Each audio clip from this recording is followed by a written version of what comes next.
Sitaku. Ada yang tahu Sitaku apa? Apa sih? Oke, nah Sitaku itu merupakan media yang kami gunakan seperti apa ya? Kira-kira seperti apa? Seperti apa dulu? Kalkulator. Iya saya. Oh seperti majalah aku. Setelah kami ini ngeadaptasi, bukan adopsi, adaptasi dari Pexle ya. Tapi ini bentuknya jadi tidak ada teman-teman. Jadi nanti contoh gini, siap tambah kurang ini kan materi di kelas berapa? Ada yang tahu? Di 2 fase A, 1 fase A di kelas 1 ataupun di kelas 2.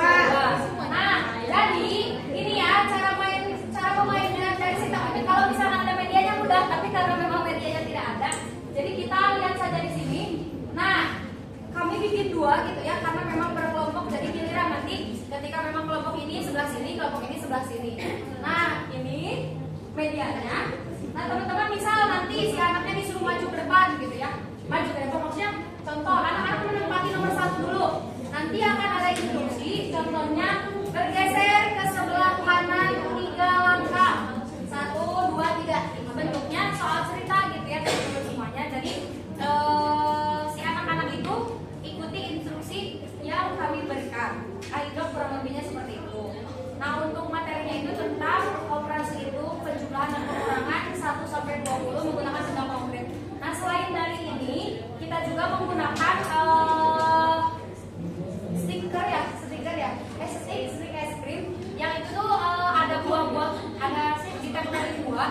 Jadi nanti ketika soal cerita itu dibarengi kita gitu ya. Contoh Teriani membacakan Nina misal atau Agnes dikasih Agnes membeli buah sebanyak 3 misal, terus tapi dimakan atau diminta sama siapa. Jadi kita sambil nunjukin gitu. Teriani nunjukin soal, Teriani bacain soal, kita yang nunjukin sambil di pakai stick es krim itu. Itu sih kurang lebihnya teman-teman semuanya. Mohon maaf juga karena medianya sudah ada di sekolah, jadi tidak bisa kami tunjukkan secara langsung pada teman-teman semuanya. Tapi kalau misalkan teman-teman mau gitu ya medianya seperti apa, boleh cetak banner. Oke, barangkali ada tambahan dari teman-teman yang lain. Izin menambahkan juga ya teman-teman untuk cara bermainnya itu tadi kan dibagi 2 kelompok ya. Jadi kita tuh ice breaking dulu. Misal ice breaking tepuk, terus ada yang salah. Nah, yang salah itu disuruh ke depan. Yang anak-anak yang lain menghitung menggunakan stick es krim, yang di depan berhitung menggunakan banner ini. Jadi pahulah gitu. Siapa yang lebih dulu